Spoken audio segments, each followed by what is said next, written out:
What did you think was the most important thing that psychology helped you with? My concentration, being able to think things through a bit better before I do any actions. I think about what I do before I actually do it now, and that was really helping a psychologist.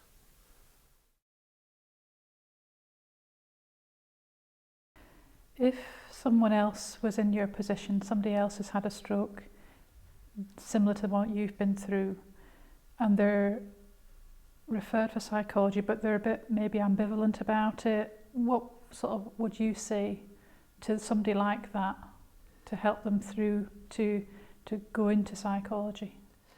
Well, there's a few things I'd say. First of all, I would say it's absolutely crucial based on my own experience. And I think there's a perception that you're going to go into a room, there's going to be a couch, and you're going to lie there, and there's this perception of psychology. Well, my experience of it has been the complete opposite. It's been a time where you can go and talk to somebody who really understands what you're going through, who will work with you as opposed to lecture you, and will give you some coping strategies, some ideas, some solutions to some of the problems that you're having. And it's up to me if I choose to take those. So you don't get a prescription like you go to the GP and saying, right, you must do X, Y, Z. They'll just say, look, from our experience and what you've said, I think this would help you. And that for me has just changed everything. By going to psychology, for getting psychological help, it's helped me to achieve and get my life back on track in some direction than it was before. But so yeah, I would encourage anybody to do that. I think it's the most critical thing, because when you have a stroke, obviously it depends where your starting point is, but you've had a stroke.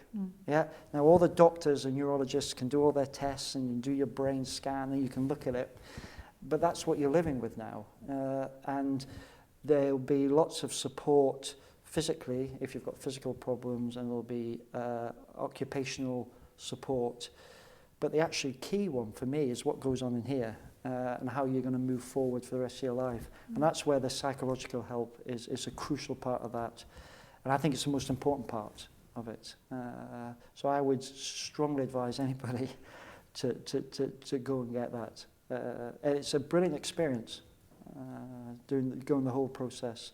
It's emotional, but it is a really good experience to go through. I'd like to talk a little bit about your experience of your referral to psychology. Do you know who it was that referred you? It was yes, it was my physiotherapist from the stroke unit, and it was just having been talking with me one day, just general conversation at the end of our actual exercises, and she said, I know you're trying very well. She said, you are actually doing better than you realise you are, but she said, I think you really need to see someone else. She said, I think it would be good if you could see a psychologist. And I said, a psychologist, and she said, yes. She said, I'll make an appointment for you, and she said, this will help you tremendously. So I said, right. She said, but there is quite a waiting list, so it's not going to happen next week, or, So what were your first thoughts when you first went to see the psychologist? Remember back to that first appointment? I was quite apprehensive because I didn't really know what to expect at all. And although I may talk quite a lot, when it comes to certain issues and certain things, I don't always find it easy to talk with people, and I had no idea, but I thought a psychologist would be very exacting, and it would be just sort of question after question. And I thought, well, I'll just go and see what happens and how this goes. That was before I actually that was before I went, when I was going for my first appointment. Yeah. The difference is just incredible. My first visit, I was so surprised because I found he was so relaxed, and he actually brought me out to say some of the things that I was feeling, because he understood every single one of them, and even some that I hadn't even got to, he would say to me, and such, and I thought, gosh, you know, this is someone who really understands how this is and what I'm feeling. And he didn't make me feel, oh dear, you should be, you know, getting on with it, or nothing like that at all. It wasn't sympathy, it was understanding. And that was really what was so badly needed, really.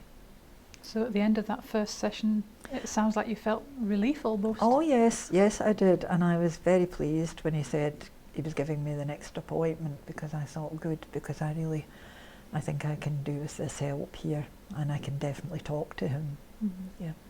He was assessing me, obviously, as we were, I think, having the appointments, but the first big thing, I think, was he said to me, don't dwell on the things you can't do, because that is one of the main things that I found I did.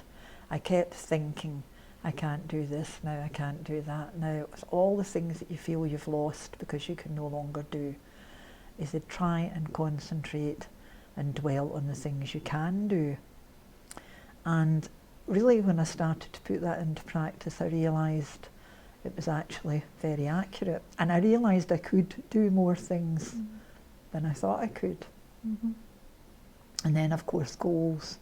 You know, he started saying, you know, what about goals? And I thought, you know, goals? And I thought, right, wait till we hear. So he said, right, okay, so what are your main problems? Give me 3 of your main problems. So moods, you know, definitely first, and thinking, you know, losing words, and writing, you know, putting letters in the wrong order or the wrong words or whatever. So the end of that session, I had homework to do. Was that a surprise? Yes, it was actually. I mean, it was just, you've got homework for the next appointment, and I was given this, you know, piece of paper, and it had the problems, the 3 problems that had been mentioned, and I had to address these problems and then write down what I was doing to try and overcome them and achieve them. Mm-hmm. So that was actually the first lesson, the first homework that I had. So that was a good technique for you? It was very good, because I knew I would have to give him it when I saw him again. So I thought, I really have to do this. And I really sat and gave it quite a lot of thought, and that actually made me think, and that made me realise exactly what was happening here, and it made me believe that I could take more control of it. So if another patient, another person who's had a similar stroke to yours were being referred to psychology, but they weren't sure, they're a bit apprehensive, what sort of would you say to somebody like that? I think they should take the opportunity. It's not it's very informal. It's very relaxed. It gives you the opportunity to talk about things in confidence. It allows you the opportunity to talk about things that you might find difficult in speaking to people that are close to you. And the process itself, even just the physical process of sitting in a room for an hour with someone where nothing else gets in the way of that, I think is really important. And I think, you know, I think it's made a big difference to my life, and it's something that I really appreciate.